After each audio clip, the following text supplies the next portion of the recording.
Built from one of the fractured remains of Season 1's Parrots, the Shanghai Sellouts were one of the most unknown teams in all of Intermediate. They took the risk of drafting mostly unfamiliar names in the hopes that they could build a roster of sleeper picks, and their gamble definitely paid off. Despite a few rough games and roadblocks along the way, Shanghai never really lost their composure, and it showed. Dominance would be an understatement, and the team looked to effortlessly win game after game. By the time the eventual champions made it to the postseason, the outcome was expected by almost everyone. The results are well known by this point, but what most people don't realize is the journey from the team's perspective. What exactly did they do to become the kings and queens of Intermediate Season 2? Well, where else to start but the beginning? Shanghai Sellouts was founded by Lilithy, determined to win League Zero after losing in the grand finals of Season 1. To this end, he recruited two trusted allies. First was Zimziv, a coach formerly of Parrots, as the assistant manager and coach, who was also determined not to lose again. His second ally, and his choice for the team's captain, was Madam, his close friend and Season 1 champion. Together, the three held a large number of pugs, where they rated each and every player in public and private pugs from 1 to 20. Unlike other teams, which went after proven talent from the previous season, the Shanghai Sellouts gambled hard on sleeper picks. Other teams mainly wrote off like Tyler, Paladin, Bakery, and picked up star rookies such as Snipes and Muhammad. The starting six would consist of Tyler on main tank, Paladin on flex tank, Snipes on hit scan, Bakery on flex DPS, Muhammad on main support, and Madam on flex support. In addition, the team would pick up Fine and Little Pants as coaches. The initial expectations for the Shanghai Sellouts going into the season were high, with the majority of analysts rating them as the clear frontrunners in the Intermediate Division B.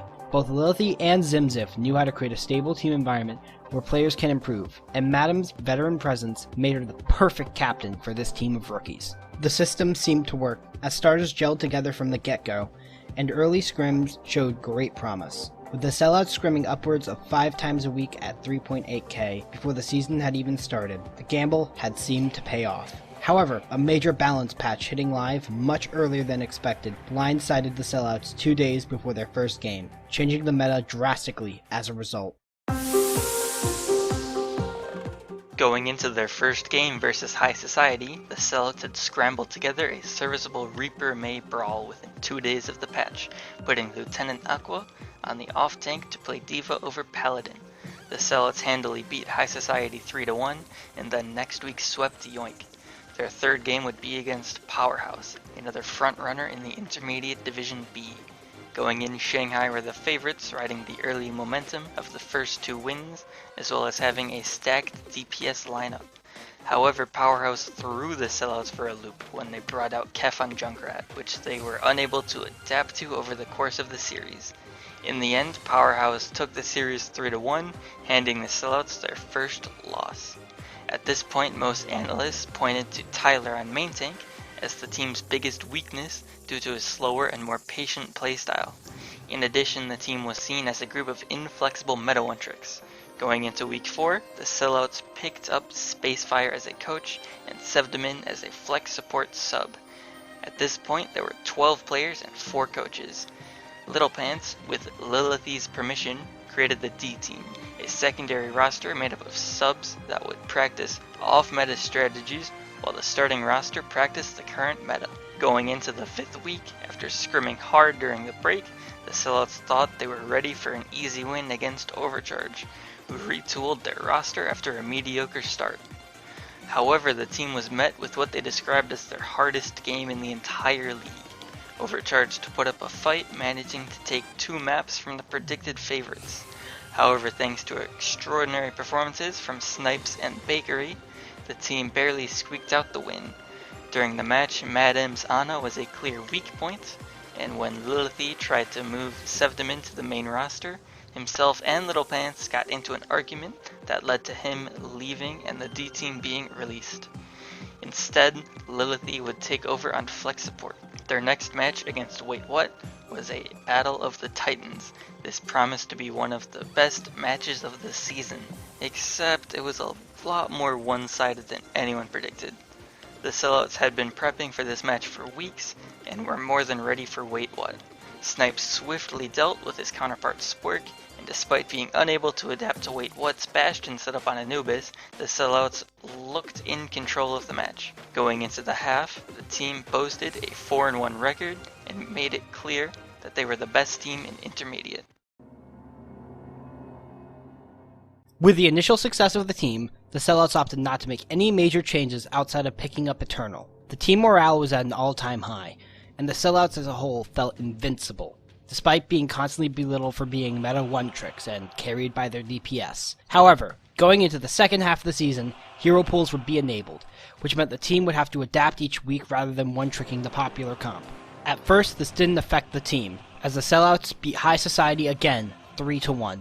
And then, next week, swept Yoink again. Despite putting up consistently good performances and having the lowest number of deaths out of every main tank, Tyler was still referred to as one of the worst main tanks in the league.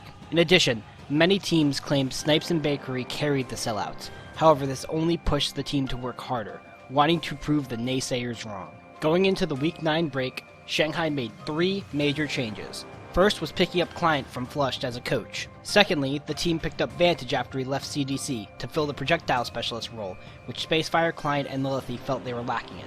Finally, the team rotated Madam from the support position to the off-tank, where coaches felt the team was the weakest. Going into the rematch with Powerhouse, the Sellouts were feeling confident. However, a bad read on the meta combined with tilting ended up costing the Sellouts the match, losing yet again to Powerhouse, 3-1. This loss, which was Madam's first game on off-tank this season, would have her branded as one of the worst off-tanks in the league for the entirety of the season. However, the Sellouts would bounce back quickly, winning their next game against a crumbling Overcharge with ease, though their undefeated record on Control was finally broken. Their final regular season opponent would be Wait What, and the Sellouts were one map away from securing the first seed in the playoffs. Going into the match, the team had devised a powerful Echo Ashe composition, and it paid off big.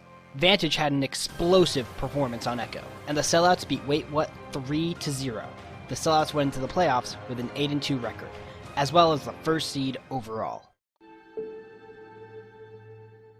Going into the playoffs, the Sellouts faced their biggest challenge yet, which wasn't another team, but Burnout. The team had scrimmed 5 days a week, every week, for over 12 weeks straight, and players and coaches alike were starting to feel the strain. However, they would continue to buckle down and work their hardest until the very end. Going into their match against CDC, they prepped Brawl and Double Shield comps. However, the week of the match, 3 out of 5 scrim partners canceled on them, leaving the team feeling underprepared. Their play was rougher than normal, but thanks to stellar performances from the DPS duo of Snipes and Vantage, they managed to pull through with a 3-1 victory. Looking forward to their match against Powerhouse, the Sellouts were more focused than they had been throughout the entire season, ready to claim vengeance against the one team they'd yet to beat. The Sellouts had scrimmed 7 times over 5 days, watched VODs, and hyped themselves up for what the players felt was the most important match for them the entire season. The extensive preparation would pay off, and the Sellouts abused Powerhouse's lack of a strong hit scan by putting Snipes in cheeky positions. The Sellouts' overwhelming range damage would have crushed the opposing tank line, leading them to a 3-0 victory and advance to the finals. At this point, the Sellouts were champions of Intermediate in all but name. Almost no one expected Vitalized to win against the juggernauts of the Intermediate division. Even Vitalized themselves did not expect to win. However, the Sellouts did not let up on practicing.